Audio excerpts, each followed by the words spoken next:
That's nice. Can you bring the corgi into view? Please. I'm gonna have to Yeah. We love showcasing animals. Indeed, my cat interrupts us all the time. So yeah, so do mine.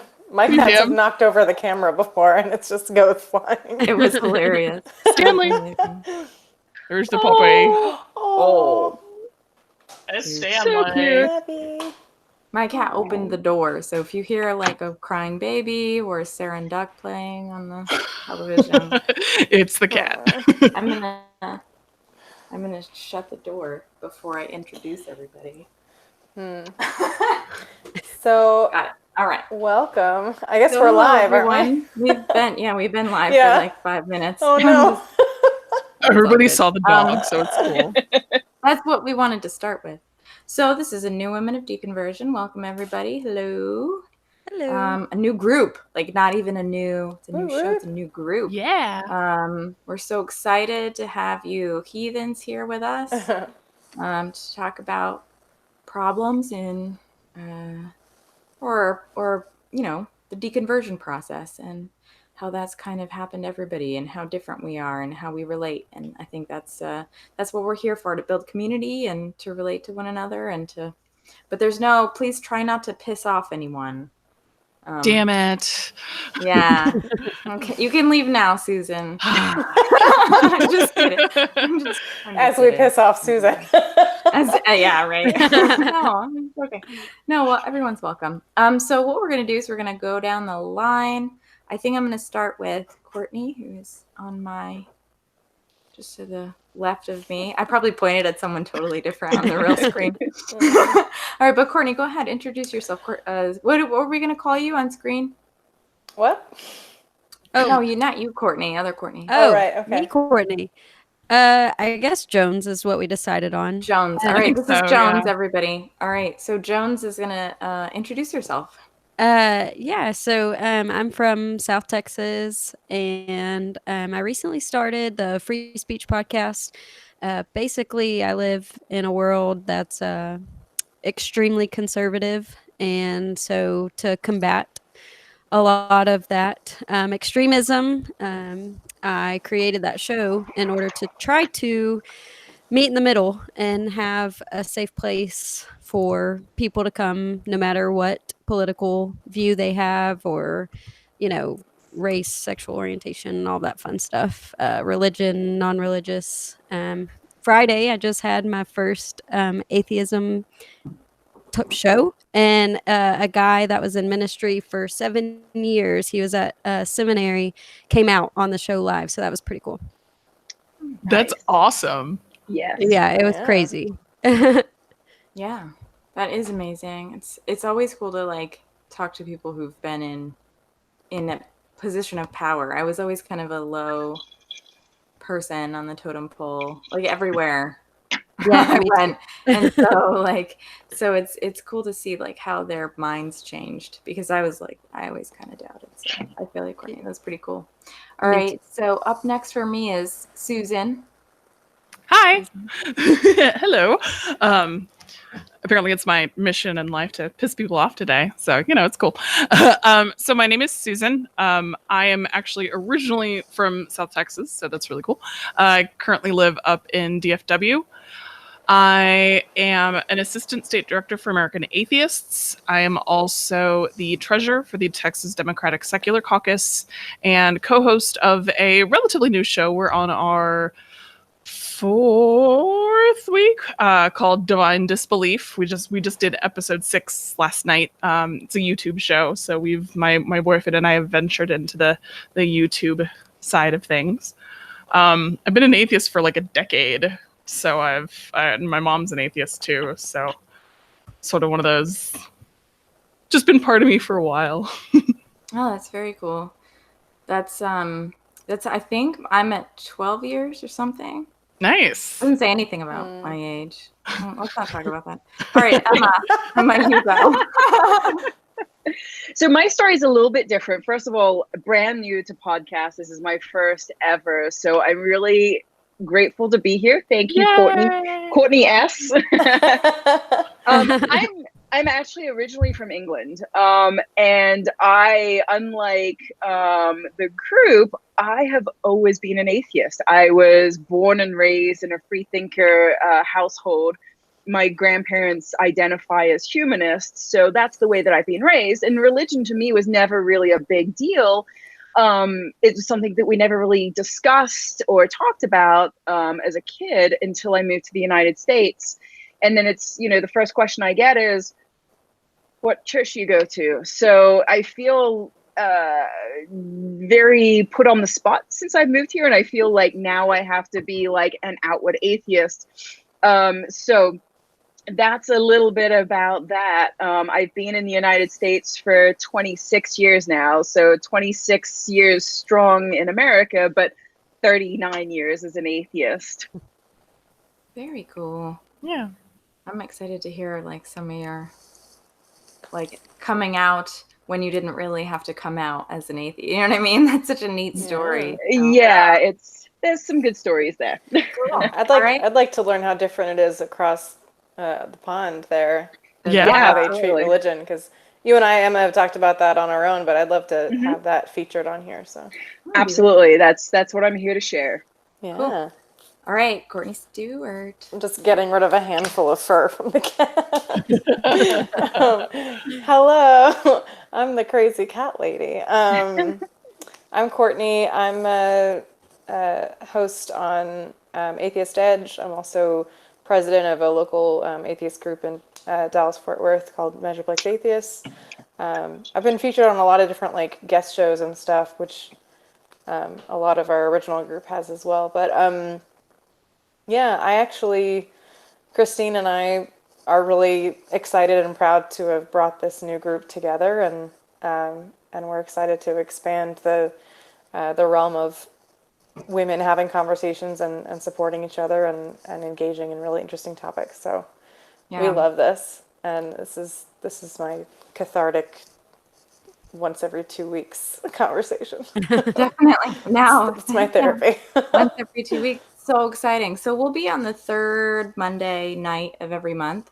And as we sort of get into Women of Deconversion and start opening up more times and more nights, I think we'll try to move fluidly between, like, if you want to jump on the first week of the month, and that's fine. Then the third week of the month will be open to you. And we're starting to like expand as a community. So our show isn't about being in the limelight. Our show really is about showing people how, sorry for the show.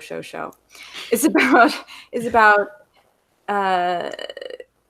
communifying. I didn't want to say no. Did you just make that up? No. That was the best. Watching like the wheels turn, you're like, this is gonna work, and it worked. It didn't work. We're gonna make it. Yeah. So anyway, so it's all about just building the same sort of community that we had at church, or that we sort of left when we deconverted, or maybe when we moved countries for some of us. And so we're really here to just say, hey, I've thought about this. Is that okay? Like, have you thought about this? And to sort of lead people to the conversations that are really difficult to have, or maybe they feel ashamed of, or aren't ready to express. And sometimes that helps. And so that's what we're here for, to just be like, hey, we think this, and it's okay. And it's weird. It's okay to disagree with each other too. We're still we're very civil, and we all love each other very much. So I'm excited for this group to bond the way that our original has, because I love it. It's a quick way to bond when you're like talking about very intimate things with each other. It's like a girls' night online, and I love it. And so, I mean, I don't need to share these ground rules, but just so everybody knows out there, this is not a debate show. We don't if you disagree, we usually say, hey, I disagree with you and this is why, and then it stops there. And if you want to carry it to off the show, that's fine.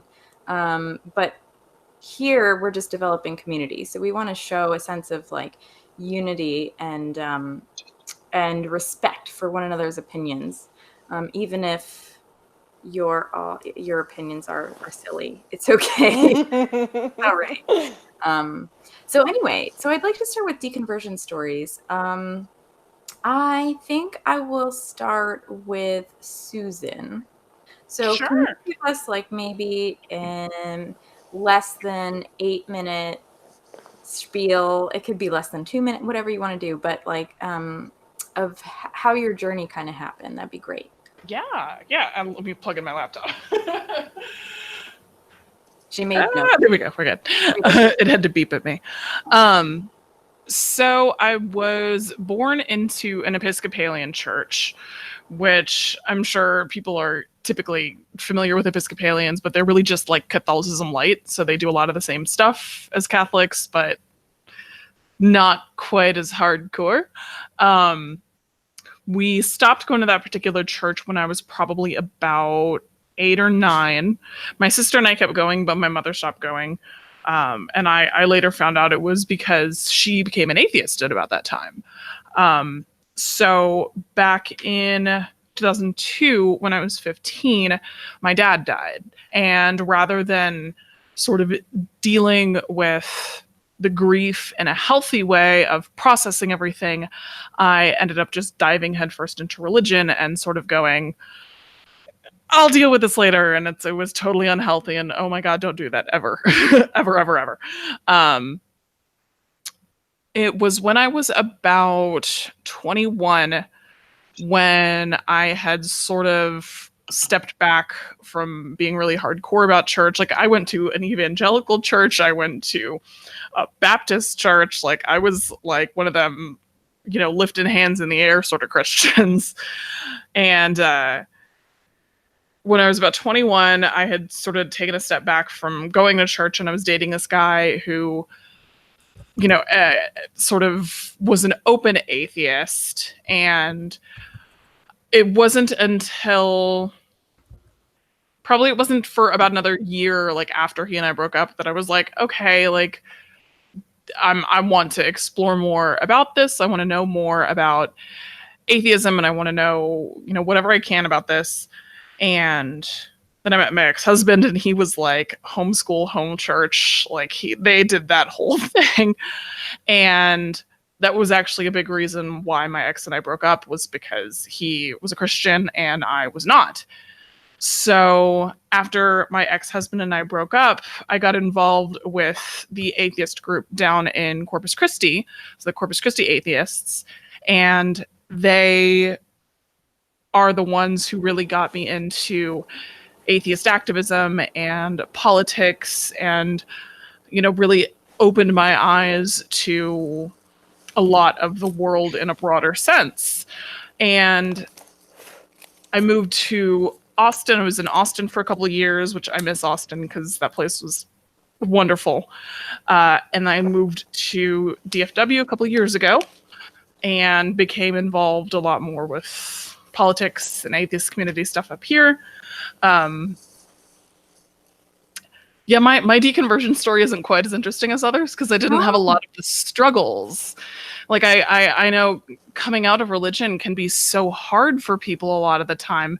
And I count myself very, very fortunate and very, very privileged to have the sort of story that I do, because I'd never had to deal with really coming out to family and making that, that choice to potentially alienate people that I loved. The very first conversation my mother and I had about atheism was after my divorce, when I moved back in with her. And she was like, she told me the story of how she became an atheist. And she said, my mom has the best deconversion story ever. She said she was sitting in the choir loft at church, listening to the sermon, and like a light bulb just came on over her head. And she was like, well, this is, wait, can I cuss on here? Yeah. Okay. she said she had this moment. She was like, "Well, this is bullshit, isn't it?" And I'm just like, "That's the best." So my mom's pretty wonderful. I got her a copy of Salman Rushdie's memoir when I was at the FFRF convention last year, and got him to sign in, like personalize it and stuff, and sent it to her and everything. And when I was at the American Atheists convention last month, she was like, "So what are you getting me from the convention?" And I'm just all like, well, so I got her a copy of the X-rated Bible. Oh, What is that? this? Yes. What is this? Isn't the Bible already X-rated? It's pretty bad. I haven't read it, so I don't know entirely what it says yet. It's probably just the same Bible. I mean, essentially, that would be a really funny gag, like X-rated Bible, and it's just the same damn thing. I really wanted to get people to sign it at the convention, but I didn't get it for her until like the last minute. So I was like, "Oops, my bad. Sorry, Mom." So, Mom, if you're watching this, I'm very, very sorry that I haven't sent that to you yet. Ruined. Yeah.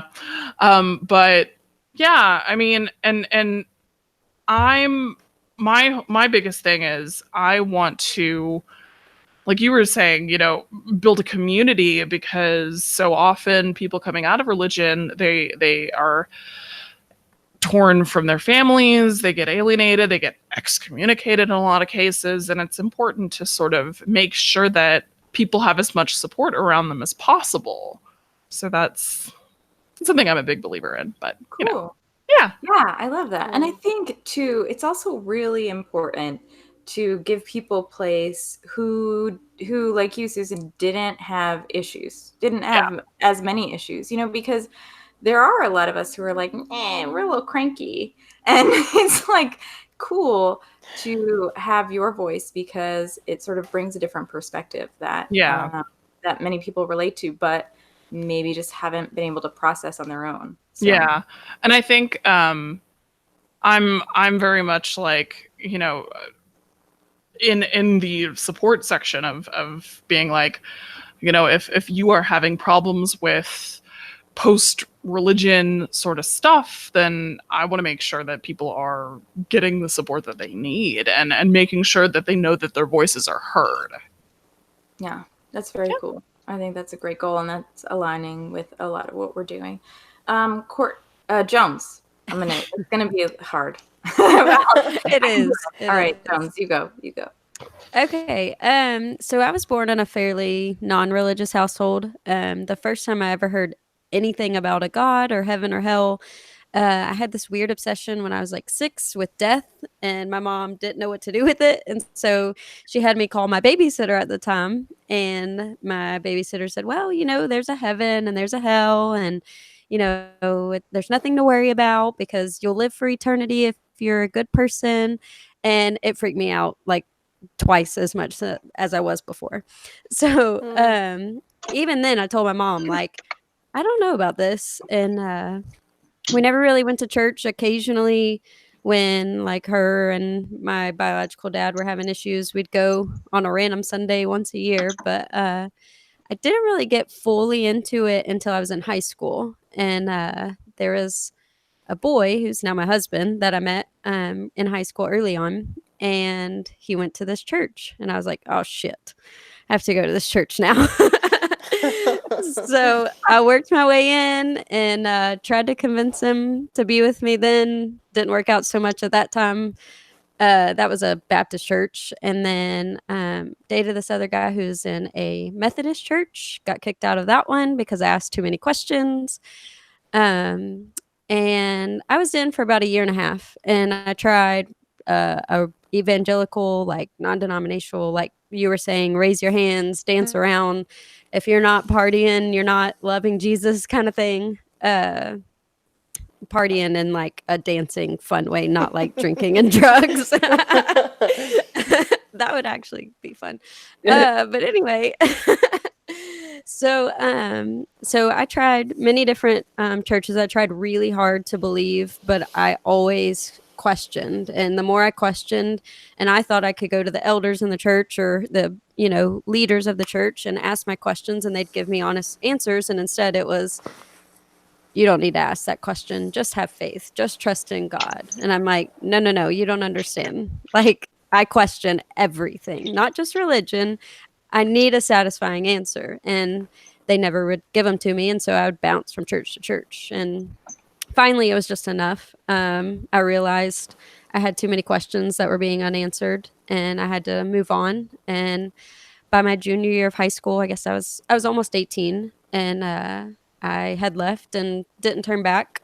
Got into a pretty rough relationship, got out of that, found my husband who I met in high school, who got me into church initially. We met back up, and one of my very first questions was, "Are you still in church?" And he says, "No." And I'm like, "Oh, thank God, we can do this now." Like, finally. So, and it worked out, separately. We didn't talk for a few years and, he moved on and we both grew completely differently, but then ended up growing towards the same ideas and goals in the end. So that was pretty cool. But I didn't have any issues with coming out. I never had to come out. I never knew there was anything to come out of because I just was never religious. But when we got together, one of the first questions his mom asked me was, "Is my son an atheist?" And I'm like, yeah. And she didn't know what to do. And since then, we've had maybe 5 or 6 conversations in the last 3 or 4 years. We've pretty much been excommunicated from his family, minus 1 or 2, members that will still reach out on a birthday or something. But other than that, it's few and far between. So he's had a rough go at it. He was raised in it. Like, you had to iron your shirt every single morning with the crease from the shoulder to the wrist and make your bed every morning. And everything had to be pristine because God is watching. And so he grew up very sheltered and couldn't read Harry Potter. I mean, I know that's pretty typical down here, but just a crazy indoctrinated household for sure. And so I haven't had to deal with too much personally, but for his sake, writing that journey with him has opened my eyes a lot to where I'm like, nope, I can't stand for this shit anymore. Like, I hate people to feel, like they're a burden. And I hate the songs, the Christian songs and stuff that are just, I have shackles and I'm, being held down and I am nothing and all of that. And I'm like, God, come on, you are everything. Like, I want people to feel that confidence within them to realize you can do this on your own. You do it on your own. You just don't realize it, So that's my story. Beautiful. Oh my gosh, I love this chick. I really love what you just said. It's going to make me cry. Okay, I love you too. Just because we have the same name. Okay, so I want to hear from Emma. Emma, you have whatever amount of time to talk about whatever you want. Or your version of a deconversion story. So obviously never having to go through the deconversion was different, right? So for me, like Susan said, like, she is very fortunate to be raised in a household like that. I feel the same way. I've been raised in a family that was very, just kind of like, religion was just, it wasn't there. It was nothing that we ever talked about. I'm from a country that has a very influential black background when it comes to religion, and it's historical, but it's not really modern day. So I was always, non-religious, did my own thing, and it was never an issue. Then I moved to United States in '94, and I moved to rural West Virginia, a little small town called Buchanan, West Virginia. And it's like, I joke, it's the twigs behind the sticks. It's like in the middle of nowhere, like BFE. Yeah. The twigs behind the sticks. The twigs behind the sticks. Middle of nowhere. And it was one of those small places where it was a church on every corner, and that to me was completely foreign. Like, I was raised, we don't talk about religion, we don't talk about how much you make, I mean, we don't talk about politics. And then I come to this country, completely different. So now I'm like feeling outcast because everyone's like, well, what do you believe? Do you believe in God? What church do you go to? And I felt very alienated. So even though I was never a believer, I felt like I was going through that deconversion process because this is the norm in this country, at least in this small town that I lived in. And I was new, still trying to find my way around the culture, trying to make new friends as a teenager. And I just became very standoffish about my beliefs. It was one of those things that I just tried to avoid even talking about, because if I said that I wasn't religious, or if I said that I was an atheist, I knew that I was going to become an outcast. And actually one of my best friends at the time, her family was very religious. And I went to church with them a couple of times because I wanted to make friends, and that was seen to be the community, right? Like, we are here, we're a community, and I assumed that that was the way to make friends. You go where everybody else is. And it was never for me. And even as a kid in England, my mom gave me the option to go to church or figure out what I wanted. And she never persuaded me or pushed me in any specific direction. And I went to church, and like Joan said, you try to believe. I tried to believe. I would sit in church. I'd look at these beautiful stained glass windows in these Catholic churches, which are beautiful. Totally admire the beauty of the churches, but it never clicked for me. I just could never force myself into believing that there was a God. So I've always struggled with the fact that I didn't believe, just because that was the norm in this country. I lived in Arizona. I moved to Arizona in 2010. And my ex-husband at the time was deployed, so it was just me, like, new to this state, trying to figure out how the hell I'm going to make friends. I'm looking online. I found the UU church, and I was like, okay, this is the community. It's people that are open, free-spirited, supposedly non-judgmental, but I couldn't bring myself to go to it because they had the word church attached to it. So I eventually found an atheist group in Arizona, and it was just starting up, and I met some really, really cool people. And they aligned with my beliefs. We're atheists. Politically, we tend to be on the same page. And it was nice to have that community without being judged because I didn't believe in God. And for me, like, even though I was never religious, I was never in the church, there's that sense of community. And it's really hard to find. So that's how I ended up getting into religious groups. Or not religious, I'm sorry, atheist groups. But for me, it's been a really big struggle, just because I've always felt like I've been, I want to say ostracized, but almost just kind of, I've never really fit in. And I've always felt like that was because I didn't have that religious aspect of my life. No matter how hard I tried, it was just, you know what? It's bullshit. I don't believe it. A quick fun story real quick on the side. My grandfather, when he was younger, he went to seminary school. And I always remember this story. And when he was, I don't know, I think he was about 18, he threw down his rosary beads one day and was like, well, this is a bunch of bollocks, and just walked out and never went back. And I'm like, and I respect my grandfather so much. And I'm like, you know what, if he's right, I'm on the right path.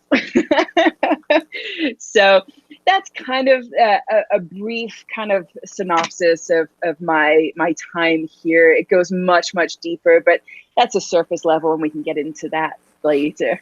No, I love it. And I just think it's going to bring such a different perspective, but it's also, I mean, I just hear a lot of like, I mean, you have also like this loss of community too, or this like lack of community. And I think Right. that's like really what we're trying to establish here, you know, where it's like, Yeah, where do you find friends? I've lived in New Hampshire for a year now. I moved from New York, and I still have that, Hmm. I still have that sort of like, who am I supposed to talk to?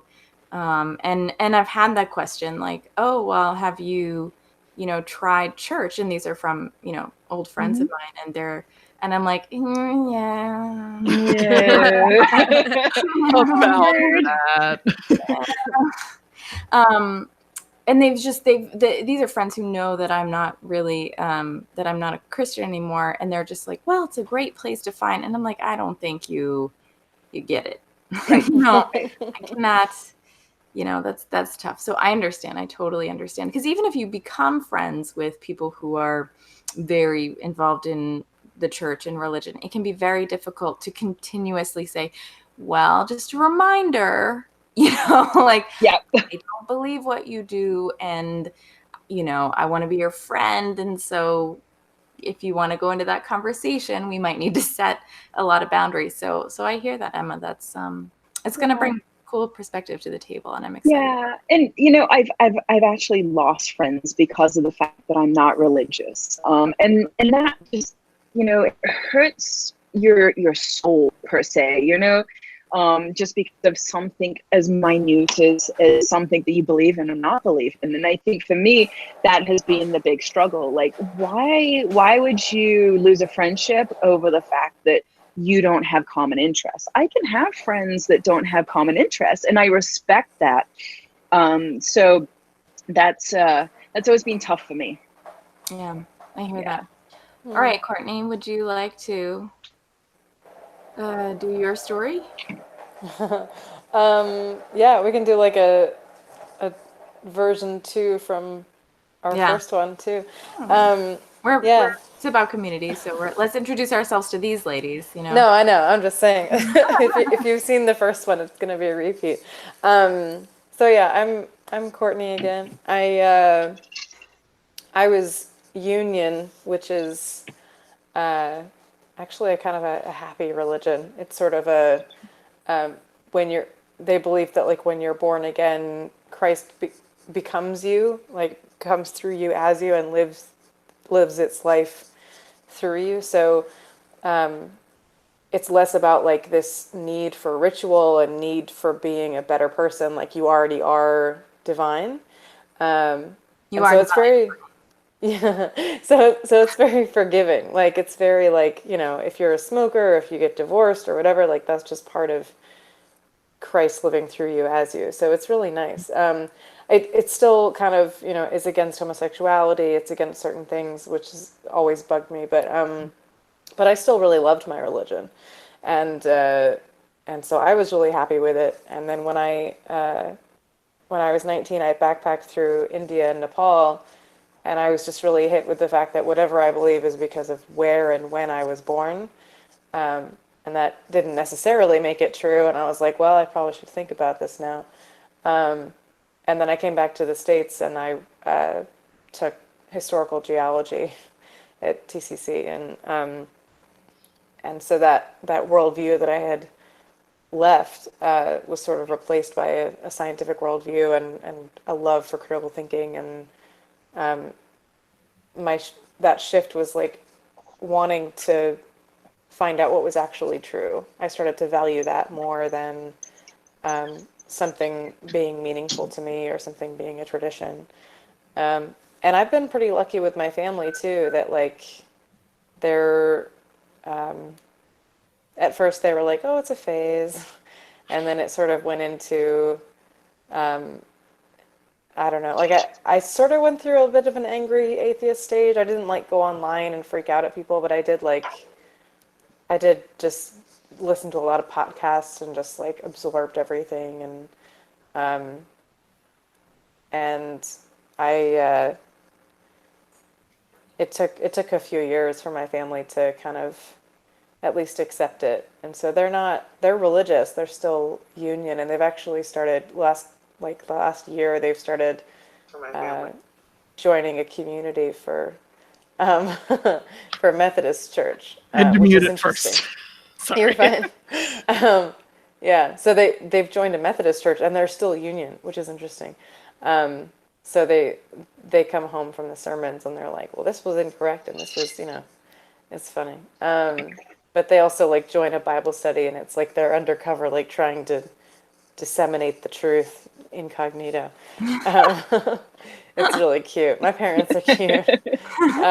But it's funny because, the way I explain my identification to most people is agnostic atheist if you're being very clear about the certainty that you carry with you about atheism. And my parents are definitely Gnostic theists. They believe and they claim to know for sure that that's the truth with the capital T, which is really interesting. It's an interesting way to live. And I grew up with that, and there's a lot of arrogance with that, but somehow we're the arrogant ones. So yeah, Certainly. and so I've also been, like Susan was saying, I think I've been an atheist for almost a decade now. It's been like 9 years, and I really love it. I've talked about this a lot, but on other episodes, but like I had this idea when I was a believer that I needed to wait on God to tell me who I was and where I was going and what I needed to do. I wanted to just be like a passive instrument. And I was like, well, if God made the world and God made me, then he knows what's best for me and he knows what's going to make me happy. And so when I deconverted, it's really scary to suddenly feel like, oh, I have to figure that out for myself. I have to figure out who I am and what I want and the difference that I want to make in the world. But what's amazing about that is that you have the power to do that. So yes, you have the responsibility to figure that out, but you also have the power as a human being to make your life what you want it to be and what you care about and make the difference that you want to make. Which is why I'm a community leader and it's why I do this kind of stuff. I love having this kind of conversations and it is just very important to me. So I sort of replaced the fervor that I had with religion with a fervor for ideas and critical thinking and truth. So Yeah. And I mean, I do think that, I mean, you're right. There are a lot of religious people who think that atheists are arrogant, or agnostic atheist. Let's put it in the category of what you were talking about. Well, it's really redundant within the atheist community, but when you step outside of the atheist community, they don't realize what that means, what atheist actually means sometimes. So I find it good to like break that down and show them the chart of like Gnostic versus agnostic and theist versus atheist and like, what those mean. And then you can explain where your position actually is. But most atheists don't have to use that other label because that's already what we all mean. Yeah. I do think that for me, I'll do a shorter little version. For me, I think I've sort of gone back to, so I was calling myself an atheist for a little while, and I do somewhat now, I guess, but I really embrace the agnostic term because I feel so lost now and confused, especially when I see so many different kinds of people, whether religious or non-religious, just clash against each other. There's sort of this like hopelessness that I can sometimes feel that makes me feel more agnostic than atheist, right? Like more lost, more like I really don't know anything. Like I don't know if there is a God, like if he's even good, like if there was one. Well, I think it's part of like acknowledging the fact that like when you acknowledge that there are multitudes of things that you don't know, you gain a lot of insight into yourself and into other people because you're like, there's a lot, you're willing to admit there's shit I don't know, but there's so many people who aren't willing to admit to that. Yeah. And for me, it sort of has gone in like cycles, where I've like been like, okay, Like I kind of know some stuff, and then like I get back down and I'm like, yeah, I don't know anything. I really don't know if there is a God. I went through this let's call it my second deconversion story, right? Like Yeah. instead of so I went through this really hard time last month. I'm telling you, I've been like a non-theist for a really long time. But last month I went through this like time when I was so down and so lost. And I guess it's been more than a month, but and I was like, I don't know what else to do but pray. And I saw like a lot of something on Twitter where someone said like uh that an atheist had said, well, that's just what is it called, like leftover indoctrination or something like that, or and I was like, oh, that is kind of arrogant, it's kind of like, no, I don't know if that's what it is, because I've like totally said the God that I knew, the God that I like once worshipped is not real. I'm convinced of that. But there are times in my life when I feel like maybe like feel so small, so little piece of the universe that I'm like, okay, fine, like whatever. I'll just even if there isn't a God that I'm praying to, I want to give it to something. I want to give like my feelings to something. And I didn't really pray. I wouldn't say that I like went back into Christianity, but I felt it. I felt like why people need God, or why people feel that they need God. Because there is that sense of like loss and loneliness that can come even after like years and years and years of being deconverted. And so, yeah, so my story was kind of like I've never really felt that there was a God. I tried really, really hard to believe, for a while. I memorized scripture and I did all of the things that you're supposed to do. I spoke in tongues. Yeah, Susan, when you said you went to an evangelical church, I was like, oh, raise your hands. That's nothing. Yeah. We like were slain in the spirit. I remember I've told this story multiple times, but one of my girlfriends, I was sitting next to one of my girlfriends at children's church, and the pastor like said something, and I like fell backwards, and she's like, "Why did you do that?" And I was like, "That's what you're supposed to do," So like,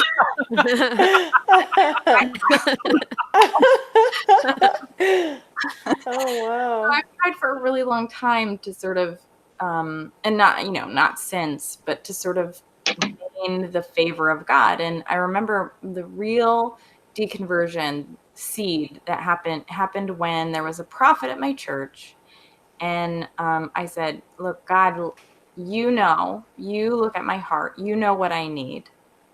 Can you just have him like lay his hands on me, talk to me, prophesy over me, anything, like legit, just like have him like rub my elbow, just walk by me."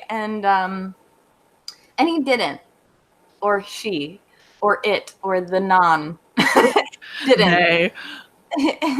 and that's when that seed started, where I was like, you can't, I can't believe in a God who says, I look upon your heart, and who says like, I know what you need, and doesn't provide. Like, I'm not Job. I can't have my family killed and get boils and lose my home and my cat and my horse and I can't do that. And I feel like if there is a God, he totally gets that. And so therefore there must be no God. Like that personally. Then you go into the Bible and you're like, okay, this doesn't feel real, this is nonsense, this is contradictory. And then it solidifies what those like internal feelings were, but mine started with the God that I believe in cannot be real. Okay. Because he does not know me, or else he'd be here. You know? So that's a little more than I've given in the past. So Yeah. yeah. Well, you and I have talked about on the other show of like the concept of when we deconverted, we thought that we would find something different. Mm. That we never, neither of us, I think, ever thought that we would like completely not believe in anything. Yeah. So I'm with you there that like the God that I grew up knowing didn't make any sense anymore. And I was like, well, I'll find something different that makes more sense. And the more I thought about it, the more I learned about it, I was like, none of these make sense. Yeah. Yeah. Yeah. Is there anything, so sort of, at least traditionally, is there anything about religion that appeals to any of you? And anybody can speak up. That something that you really lost or missed. I mean, I think Emma, maybe community for you, but is there anything else possibly that you might have been like, that'd be kind of cool?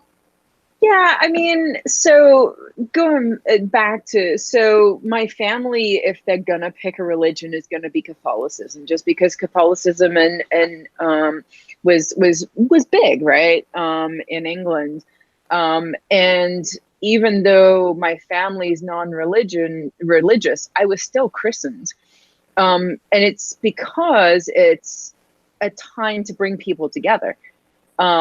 And what I miss about it is almost the tradition of it. So you have, a child that's born, you have a christening. It's not really about the christening, it's more about the party afterwards. Let's go to the pub and have some drinks and some finger food, and the weddings and the funerals and everything. It's all a party for us. At least for my family and that side of the Catholicism. That I miss. Christmas Mass, midnight Mass at Christmas was a huge thing for us. Even though we weren't religious, it was just one of those things that you went and did. And I always found it very relaxing and soothing. And just, I felt at peace when I went there, even though that God portion was never there of it. So I think for me that was the big thing. Like you had that center point, but other than that, the community was the big thing. There's nothing else that I really missed from it because I never really had it, Yeah. So yeah. What about you, Susan? I've been trying to think, other than, the community that like Emma was saying, but I've been very fortunate to find really strong atheist communities. But honestly, as I realize this is going to sound silly because, there's secular alternatives, praying. And I know there's, like mindfulness and meditation and stuff like that you can engage in order to get sort of on a very similar level to doing the whole praying thing. But back when I was religious, there was this sort of feeling of letting go that was associated with the praying. It's that whole let go and let God sort of thing. When you're like, I'll let God deal with my problems. And that's how I lived my whole entire religious life, was not dealing with my problems. But it's sort of that there was a certain peace that it brought. And I've tried the whole meditation thing a few times. Like there was an app that I had on my phone, like 10% happier, that'll do some guided meditation and stuff like that. And I think it's a habit that I could probably get back into, but I don't know, it's a little different now. Yeah, I hear you. And it's funny, one of my friends who's never been a Christian said, how cool prayer is before dinner. You just kind of chill for a second and you think about your day and you thank someone for it. Yeah. And not only that, but prayer is never oh God, you piece of shit. Like, yes, right? You Now have, it is. you have to like find like the best part of a shitty day and Yeah. like what a positive experience to be like, oh, okay. Yeah, like forcing you to find the bright side of stuff and silver linings and stuff. And I think that's sort of, there's a certain amount of pseudo positivity that's associated with religion and Christianity that, on the surface it can seem very sort of, oh, this is nice, but then, anything underneath that, you're just all like, no. Yeah, I mean, like, you can go through all the platitudes and Yeah. stuff like that, but yeah, I guess it's the praying. I don't know. What about you, Jones? So this is going to sound extremely juvenile and shallow, but I miss the free food. Oh, Like, yes. so like I was in high school, so I was still part of the youth group, and the way they got you was we had a Krispy Kreme at the time, and it was just like mounds of just donuts, and you're just like, yes. And like we had ping pong tables and basketball court, just the whole thing. And it was like, yeah, this is fucking awesome. Like, of course I want to come here every single weekend. Yeah. And we'd leave and my mom's like, you hungry? Let's grab lunch. And I'm like, I just had 42 Krispy Kreme donuts. Like, no, mom. But really, it's like the games and like the playfulness, like it's community, but I guess I was in it when I was so young that it was, I think one of you were saying, a way to like meet friends. And like I said, that's how I tried to land my husband at the time. So, or my husband now, but that's how I tried to land him then. But anyway, so really like just that maybe I'm just like fat at heart, but I just love food. So related to that. Yes, me too. Nathaniel and I, every once in a while, will go to First Baptist Dallas, downtown Dallas. We'll go for like services there and stuff. And it was Palm Sunday. And it was like, okay, we'll go to the service because Nathaniel was super excited because like Michael W. Smith was there. And he was all like, oh my God, Michael W. Smith. And I'm just all like, that's okay. I mean, we'll go. But somebody invited us to stay because we went to the early service and they're like, do you want to stay for Sunday school? There's food. And I was like, yes. Sadly, it was not the best food, but it was food nonetheless. So it was free food. So free food tastes better. Every time. Courtney, what about you? Yeah, I do have a couple things. Definitely the donuts. Yeah, totally. I remember like going to church in the morning and it being like 90% about the donuts. It was ridiculous. I'm definitely a fat kid at heart. So there's that. But also, I've thought about this a lot in the last like year in dating. I was thinking I think you and I have talked about this, Christine. The idea that like in the Christian community, there's a trajectory to relationships. There's an expectation that everybody's on the same page. Everybody's looking for the same thing. And I don't see that, especially in my generation, in the secular world.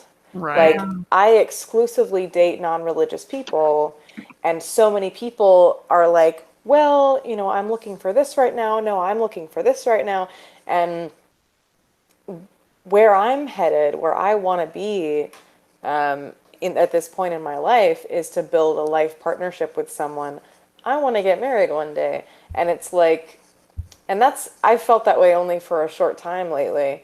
And it's, as a girl, like, it's totally embarrassing to say that out loud because, it's like, oh, I'm just going to embrace the girliness of like, I want a wedding dress. But so it's just like, it's kind of about that, but it's kind of like, but there is an idea that's like so many people that I meet that I have something in common with, you get through all these hurdles of like, okay, we get along and you make me laugh and whatever. But then like, there's that last hurdle of like, are you looking for the same thing? Are you wanting something that's going somewhere, and so many people my age don't.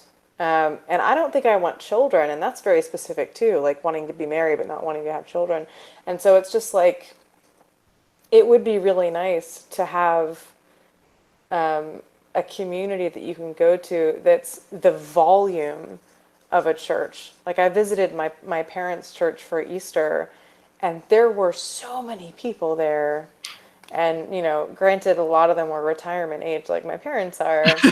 So the dating pool wasn't that big. Not quite the marrying age. Yeah, but I did see quite a few people that were very like attractive guys, and I'm like, none of you are on my radar right now because I know exactly where you are, And so it's like, I don't know, like the atheist community locally, like, I'm president of that, and I don't really date within like the organization because that can cause some problems of its own. Right. And so that, I try to just kind of go online and like keep it completely separate. But yeah, like, it would be really nice to have such a large group of people to like bond with on such a human level of spirituality, plus like having so much in common with and having the same goals, the same relationship goals. And just, living in Texas, like, that's like, it'd be nice if the majority of people I meet, I have that in common with, That's why I'm online too. Like, if I meet some random person, they're going to be religious or conservative or both. So I don't want to derail us here, but can we talk about like dating and religion? Oh yeah, we should. Yeah. So I have so many words about this. Right.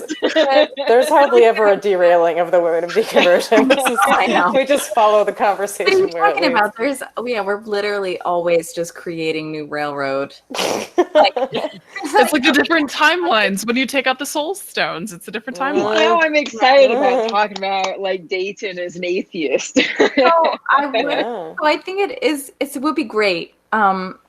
But I do want to keep some of the conversations for future, because we're going to be doing this show for many, many months. So we can, Emma, if you'd like. I have an entire I would show love to at a later date.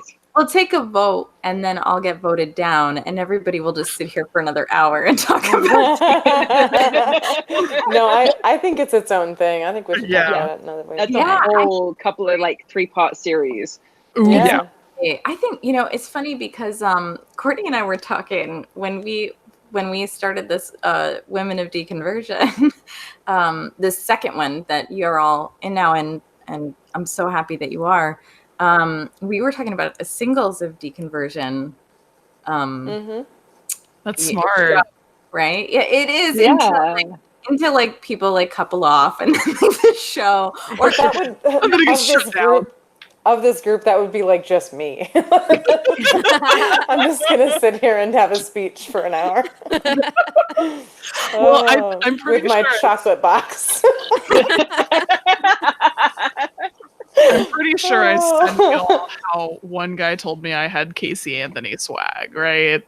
What? Yes. Yes. That was, I think I have a screenshot somewhere. I'll put it in our little Facebook chat. I guess it's because I'm a white woman with not naturally red hair, but, brown hair. I was like, well, all right. That's cool.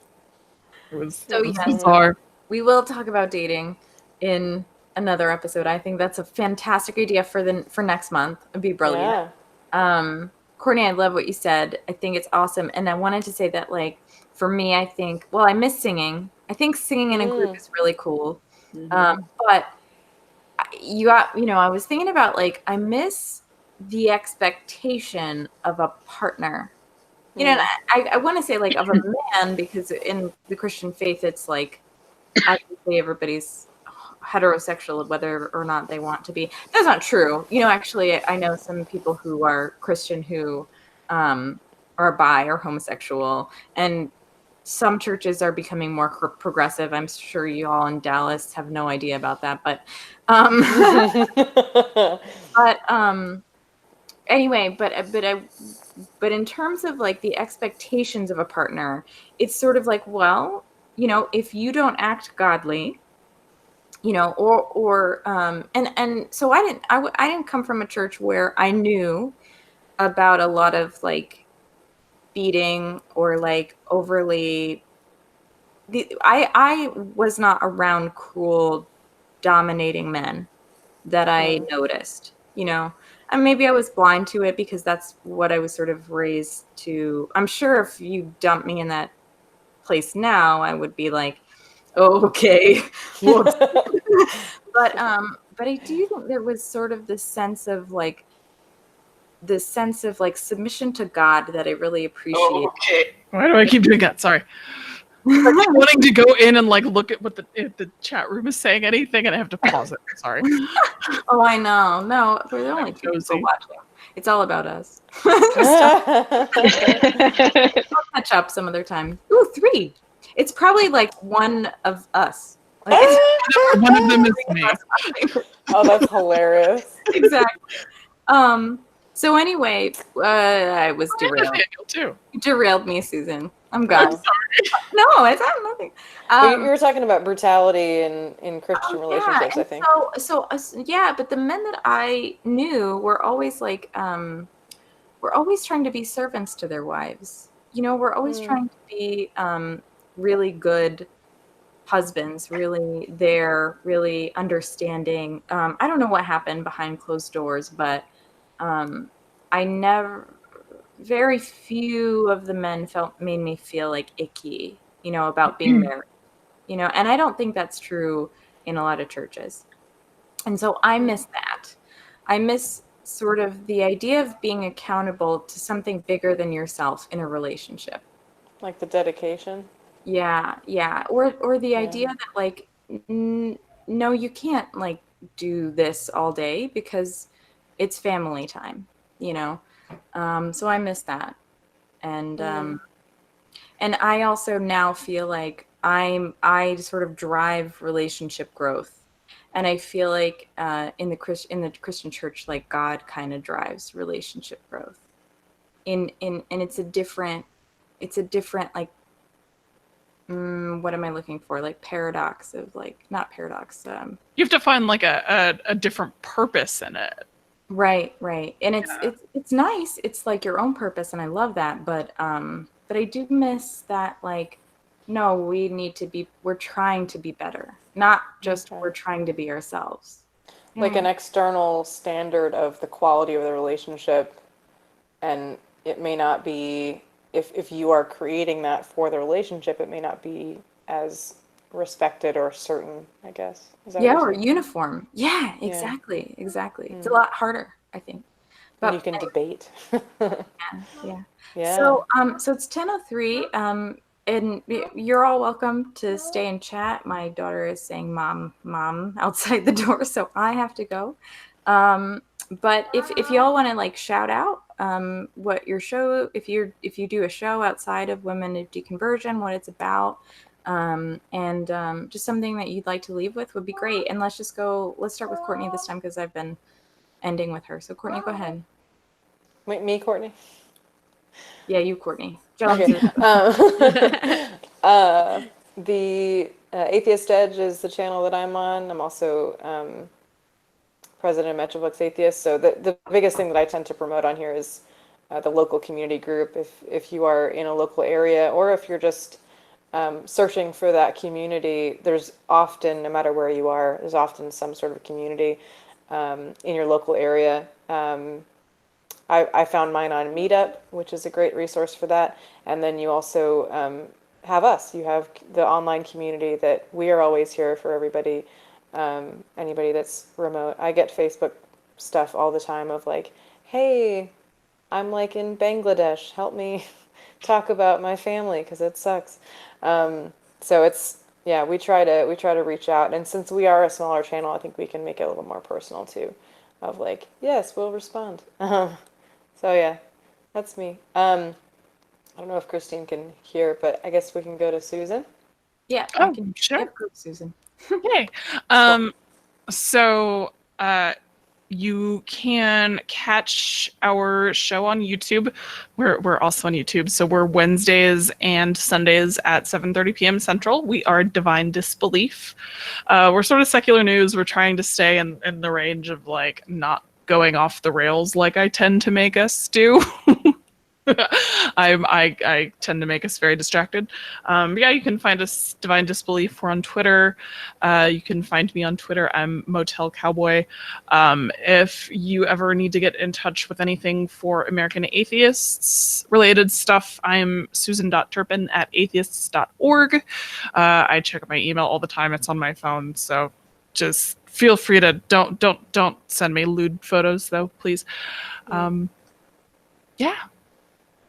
Yeah.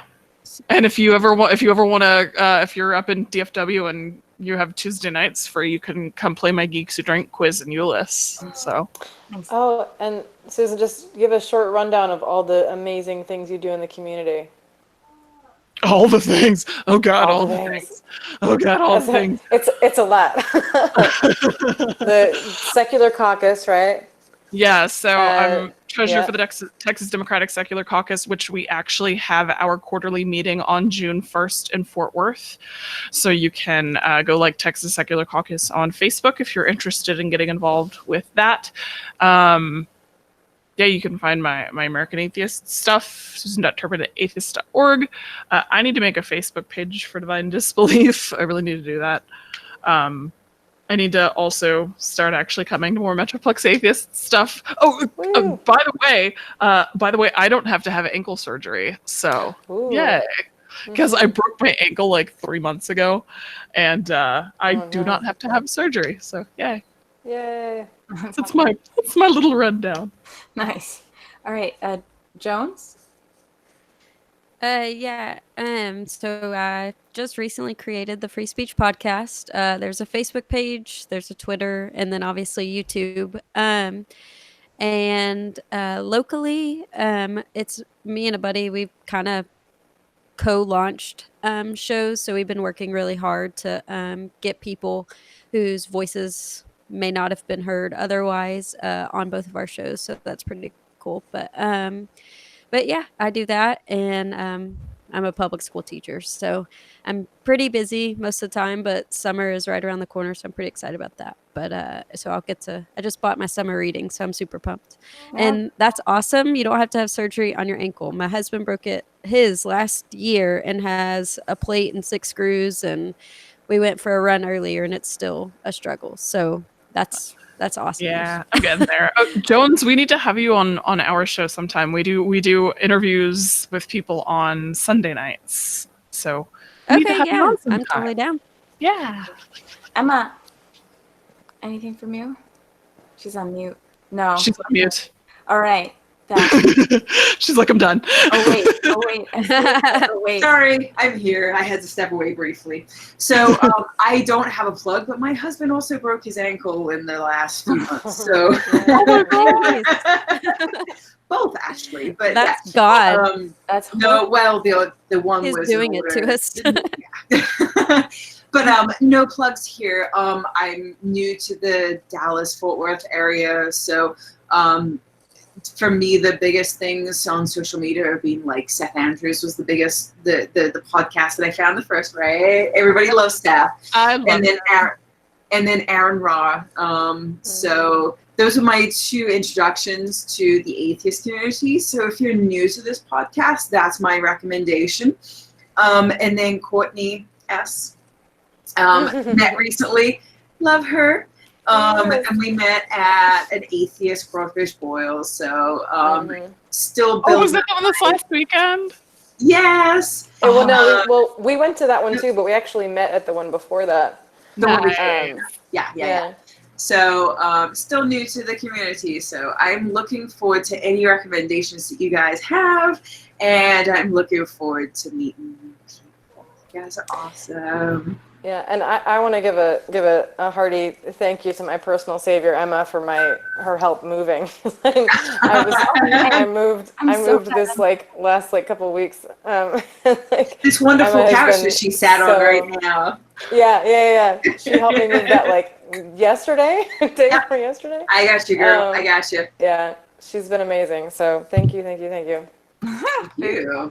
Very cool. So that's how we grow in community. So if you need someone to help you move, become an atheist. Start a show. Don't send me a friend request. Emma, you have to find another atheist. Pick a different. An atheist near you. Anyway, so yeah. So if you watch the show, please like. I don't usually ask for likes, but and share, because I want to like make this a place where people can just bullshit and shoot things and do it together and in public, and Yeah. I'm pretty sure it was your 200th subscriber, so yay. Oh, very cool. We have 200. I have to now go like count them all and thank them all. I remind them that Monday nights at 9. So the first and third Monday of every month we'll be here, and then next month we're talking about dating as an atheist. Yes. So we'll see you the third month of June. The third month of June? Third week. We know when. I think it's just 17th. June. And so thanks for chilling with us, everybody. Thanks for listening when you do in the future, because I know you're not right now. I can not watch it. But yeah, thanks for being here. And all of you, thank you so much for enduring this, or being here. I love it. Welcome to all of you. I'm so glad to welcome your voices into Women of Deconversion. Yay. So long. Yay. Farewell. Bye. Auf Wiedersehen.